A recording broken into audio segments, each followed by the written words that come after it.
আসসালামু আলাইকুম, কেমন আছেন সবাই? আশা করি সবাই ভালো আছেন। আলহামদুলিল্লাহ আমিও ভালো আছি আল্লাহ পাকের অশেষ কৃপায়। যে যেখান থেকে আমার এই ভিডিওটি দেখছেন সবাইকে আন্তরিক মোবারকবাদ। যদি আমার এই ভিডিওটি ভালো লেগে থাকে আর আপনাদের একটু হলেও উপকারে আসে, প্লিজ চ্যানেলটি সাবস্ক্রাইব করবেন। আর অলরেডি যারা করেছেন তাদেরকে অসংখ্য ধন্যবাদ। দেখতেই পাচ্ছেন সুন্দর একটা বিস্কিট রেসিপি নিয়ে আপনাদের মাঝে হাজির হয়েছি। এই বিস্কিটটি একদমই কম খরচে তৈরি করে ফেললাম। যাই হোক, এখন আমরা বিস্কিট তৈরিতে যাব। আমি এখানে ময়দা নিয়েছি।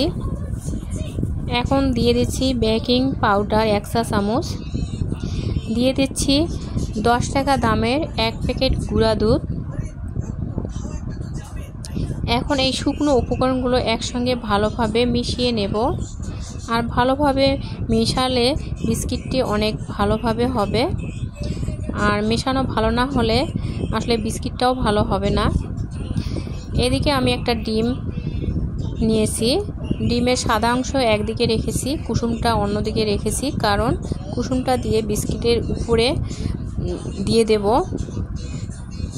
আর কুসুমটা দিয়ে দিলে বিস্কিটটার কালারটা অনেক সুন্দর আসবে, এজন্য। এখন সাদা অংশের মধ্যে আমি চিনি দিয়ে দিচ্ছি স্বাদ মতন। আপনারা যেরকম চিনি খান ঠিক তেমনই দেবেন, মানে যেরকম মিষ্টি পছন্দ করেন। যেহেতু আমি একটু মিষ্টি কম পছন্দ করি, এজন্য একটু মিষ্টিটা কম দিয়ে দিলাম, চিনির পরিমাণটা একটু কম করে দিয়েছি। এখন এটা আমি ভালোভাবে মিশিয়ে নেব। আর এটা ভালোভাবে না মিশালে কিন্তু হবে না। এখন আমি তেল দিয়ে দিচ্ছি পরিমাণ মতো।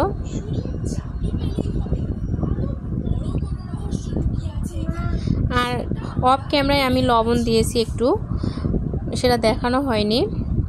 আপনার চাইলে একটু লবণও দিতে পারেন, কিন্তু এটা একদমই অপশনাল, দিলেও হবে না দিলেও হবে। এখন আমি এই ডিমের মিশ্রণটা শুকনো উপকরণে দিয়ে এটা ভালোভাবে ডোটা তৈরি করে নেব। এটা একেবারে দেওয়া যাবে না, ধীরে ধীরে দিতে হবে।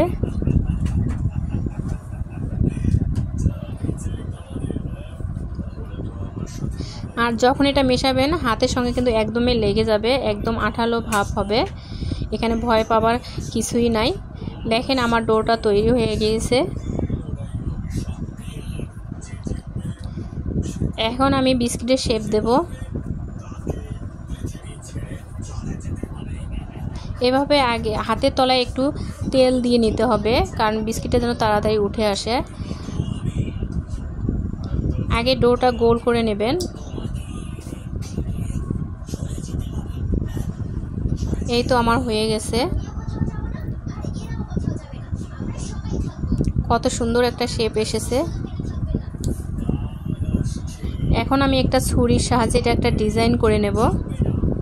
এটা অপশনাল, আপনারা যেরকম ইচ্ছা সেরকম করতে পারেন, কিন্তু আমি এরকম করে দিচ্ছি, এটা আমার ভালো লাগছে এই জন্য।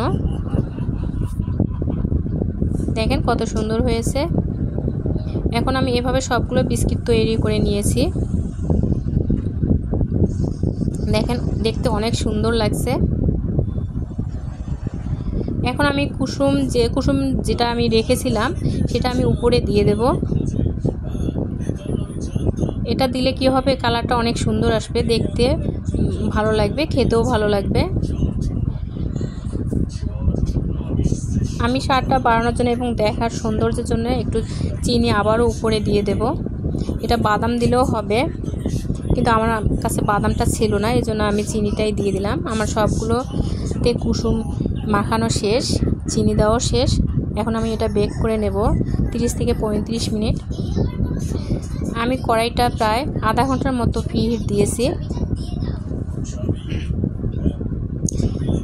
প্রায় 35 থেকে 40 মিনিট পর ফিরে আসলাম। দেখেন আমার বিস্কিটটা কিন্তু হয়ে গেছে, কালারটা অনেক সুন্দর এসেছে। সবাই ভালো থাকিয়েন, আল্লাহ হাফেজ।